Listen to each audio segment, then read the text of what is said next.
I mean, militarily, we've wiped them out. They have no military left. It's all the Navy's at the bottom of the sea. The Air Force is never going to fly again. That's all they have to do. Just say, we give up. But their economy is really in trouble. Iran जंग में अपने मकासद तकरीबन हासिल कर चुके Iran के पास missile बनाने की सलाहियत बहुत कम रह गई। 82% मिसाइल तबाह कर दिए, ईरान की फिजाइया का खात्मा कर दिया, ईरानी मैशत भी तबाह कर दी। अब ईरान को हार मानना होगी। हम दोबारा बिला मकसद 18 घंटे का सफर नहीं करेंगे। अमेरिकी सदर ट्रंप का व्हाइट हाउस में गुफ्तगू। कहा, पुतिन नहीं चाहते कि ईरान जौहरी हथियार हासिल करे। पुतिन ईरान के यूरेनियम अफजदगी के मामले पर फिक्रमंद है। रूसी सदर ईरान की मदद करना चाहते हैं। पुतिन से यूक्रेन जंग के बारे में बात की और कहा है, हमारी जंग खत्म होने से पहले तुम्हें जंग खत्म करनी है।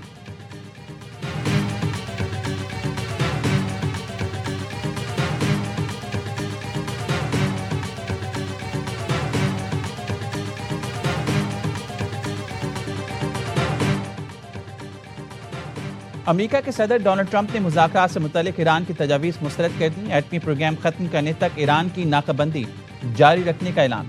एक्सियोस ने इंटरव्यू में बताया, अमेरिकी नाकाबंदी से ईरान का शदीद दम घुट रहा है। ये नाकाबंदी ईरान पर बमबारी से ज्यादा मौसर है। मुआहदे पर राजी होने तक ईरान की नाकाबंदी जारी रहेगी। ईरान से ऐसा मुआहदा चाहते हैं जिसमें एटमी प्रोग्राम पर अमेरिका खदशात दूर हों। सदर ट्रंप ने ऑयल कंपनीज के हुकाम से मुलाकात की और नाकाबंदी में तौसी पर तबादला ख्याल किया। व्हाइट हाउस हुकाम ने बताया, ईरान की नाकाबंदी कई माह तक बरकरार रह सकती है। रॉयटर्स का कहना था, नाकाबंदी में तौसी ईरान को मुआहदों पर मजबूर करने की हिकमत अमली है।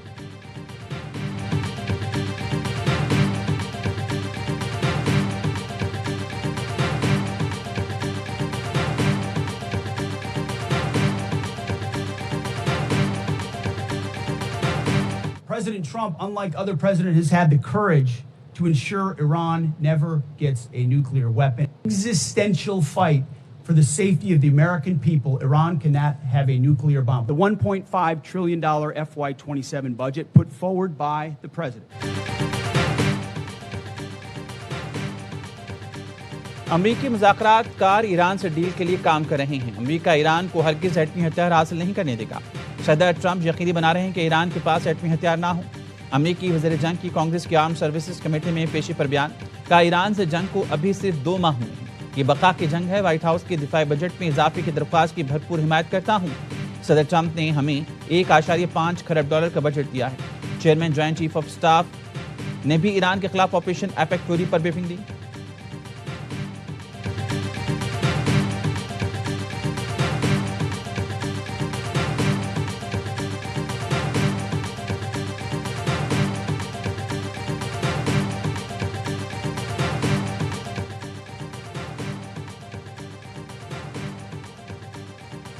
गैर हकीकी और गलत मशवरे फैसलों का हिस्सा बन रहे हैं। 3 दिन में कोई कुआं नहीं फटा। अगले 30 दिन भी तेल के कुओं से पैदावार जारी रहेगी। ईरानी स्पीकर बाकर कालिबाफ का अमेरिकी हिकमत अमली पर सख्त रद्दअमल। कहा, अमेरिकी इंतजामिया को सेक्रेटरी खजाना से फजूल मशवरे मिलते हैं। ऐसे लोग नाकाबंदी के नजरिए को आगे बढ़ा रहे हैं, जिससे तेल की कीमतें $120 तक पहुंच रही हैं। तेल की कीमतों का अगला स्टॉप $140 तक जाएगा। इससे पहले सदर ट्रंप के बयान पर रद्दअमल देते हुए स्पीकर कालिबाफ का कहना था, ट्रंप इक़्तिसादी दबाव, दाखिली तनाज़ात को हवा देकर ईरान को मुआहदे पर मजबूर करना चाहते हैं। दुश्मन का मंसूबा है मुहाशरे और मीडिया के जरिए ईरान को अंदर से कमजोर किया जाए। ईरानी अवाम जान लें, दुश्मन की नई चाल का तोड़ हमारी हम आहंगी बरकरार रखने में है। जो भी इख्तलाफात को हवा दे वो दुश्मन के झंडे पर चल रहा है।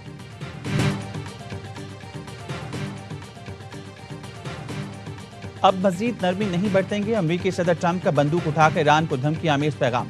तो सोशल पर अपनी एआई तस्वीर शेयर करके लिखा, ईरान अपने मामलात दुरुस्त अंदाज में संभालने में नाकाम। लगता है ईरान को गैर जौहरी मुआहदा करना नहीं आता। ईरान को जल्द समझदारी का मुजाहरा करना होगा। शाह चार्ल्स के एजाज में शहीद से खिताब में कहा, मशरिक़ वुस्ता में अपने दुश्मन को शिकस्त दी। ईरान को किसी सूरत एटमी हथियार रखने की इजाजत नहीं देंगे।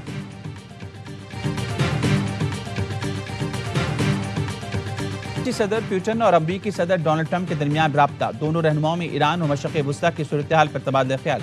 1.5 घंटे तक जारी रहने वाली फोन कॉल में ईरान और खित्ते की सूरत हाल पर तफसीली तबादला ख्याल हुआ। रूसी मीडिया का कहना था, रूसी सदर ने अमेरिकी सदर को ईरान के जौहरी प्रोग्राम की तजावीज़ पेश की। पुतिन ने कहा, मॉस्को ईरान के खिलाफ किसी भी अमेरिकी ज़मीनी कार्रवाई को खतरनाक पेशरफ समझता है।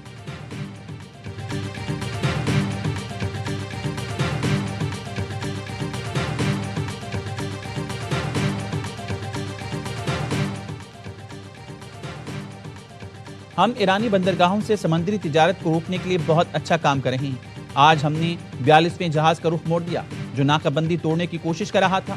अमेरिकी सेंट्रल कमांड के कमांडर एडमिरल ब्रैड कूपर का बयान कहा, इस वक्त 41 टैंकर्स में 69 मिलियन बैरल तेल मौजूद है जिसे ईरान फरोख्त नहीं कर सका।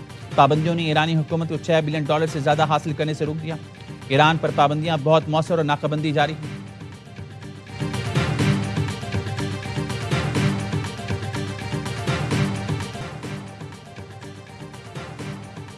आबने हरूज पर नाकाबंदी तवील होने की खबरें। बैनुल-अक़वामी मार्केट में खाम तेल की कीमतें बढ़ने लगी। लंदन ब्रांड खाम तेल महंगा होकर $118 फी बैरल का हो गया। अमेरिकी वेस्ट टेक्सास खाम तेल की कीमत बढ़कर $105 फी बैरल हो गई। मुत्तहिदा अरब अमारात के बाद मजीद ममालिक का ओपेक से निकलने का इम्कान बढ़ गया। रूसी मीडिया ने साबिक अमाराती सफारतकार का हवाला देते हुए बताया कई ममालिक ओपेक छोड़ने पर गौर कर रहे हैं।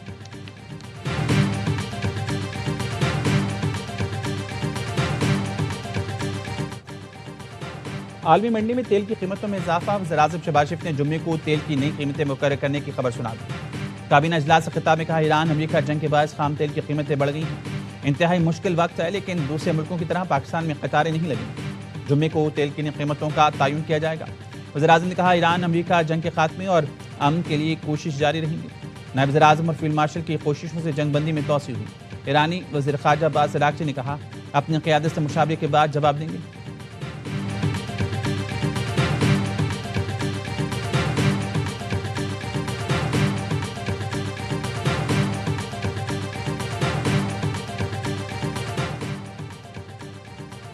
इसाकडार का बरतानवी वज़ीर ख़ारजा योवेट कूपर से टेलीफोनिक राब्ता। दोनों रहनुमाओं के दरमियान खित्ते की सूरत हाल पर तबादला ख्याल। बरतानवी वज़ीर ख़ारजा ने खित्ते में अमन के लिए पाकिस्तान की मुसलसल कोशिशों को सराहा। पाकिस्तान के तामीरी किरदार मुसलसल सिफारती राब्तों को काबिल तहसीन करार दिया। नायब वज़ीर-ए-आज़म इसाकडार से सऊदी सफ़ीर की मुलाकात, इलाकाई सूरत हाल और पेशरफ्त पर तबादला ख्याल। इसाकडार ने खित्ते में अमन और इस्तेहकाम के लिए मुज़ाकरात और राब्तों की अहमियत पर जोर दिया। पाकिस्तान की सिफारती कोशिशों पर सऊदी अरब की हिमायत पर इजहार तशक्कुर।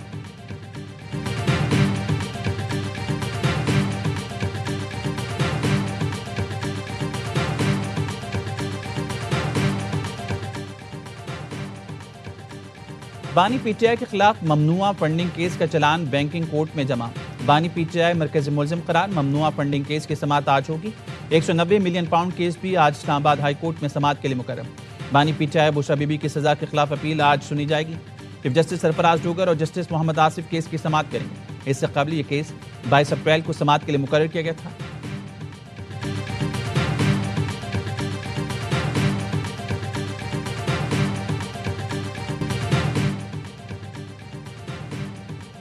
हैदराबाद ने मुल्तान को HBL PSL 11 से नॉकआउट कर दिया। किंग्स बैंड ने पहले एलिमिनेटर में सुल्तान को 8 विकेट से आउट क्लास कर दिया। कज़ाफ़ी स्टेडियम में 160 रन का हदफ हंसते खेलते 16वें ओवर में पार लगा दिया। मुआज़ सदाकत 64 रन बनाकर नाकाबिल शिकस्त मैच के हीरो करार। उस्मान खान ने भी 64 रन की इनिंग खेली। मुल्तान की टीम पहले खेलकर 9 विकेट पर 159 रन बना सकी थी। शान मसूद के 46 गेंदों पर 69 रन की इनिंग रायगा गई। फाइनल में रिसाइकलिंग हैदराबाद की टीम जुम्मे को इस्लामाबाद से 2-2 हाथ करेगी। इवेंट के तमाम मैच स्पोर्ट्स पर बराह रास्त दिखाए जा रहे हैं।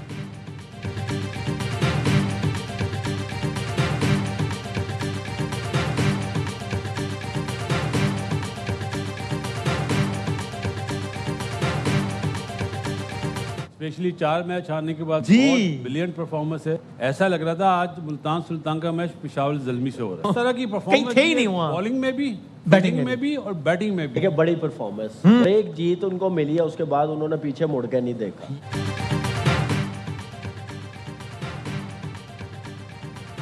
शुरू के 4 मैच हारने के बावजूद हैदराबाद ने शानदार परफॉर्मेंस दी।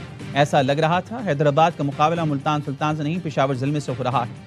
साबिक स्टार क्रिकेटर्स का लम्हा पुरजोश में तजिया। बासित अली कहते हैं, बैटिंग हो या बॉलिंग, हैदराबाद ने वाकई कमाल कर दिखाया।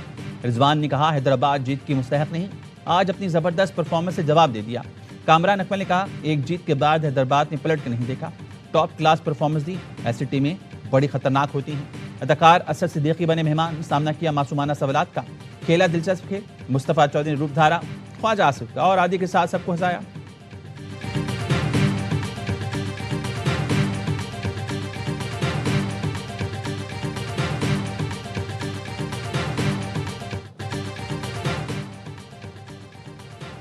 चिन्योट के इलाके लालिया में मकान की छत गिरने से जख्मी 4 अफराद दम तोड़ गए।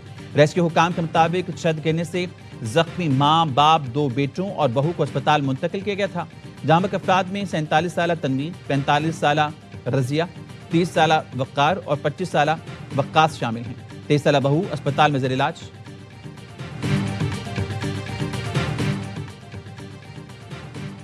शहदाद कोर्ट में शक की बुनियाद पर दोहरे कत्ल की वारदात मुलजिम राशिद जमाली ने बीवी और एक शख्स को फायरिंग करके मौत की घाट उतार दिया।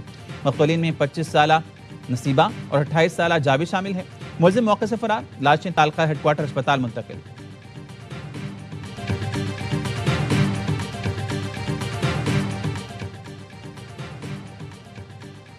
कराची के इलाके गुलजार हिजरी स्कीम 33 में कार पर फायरिंग, एक शख्स कत्ल।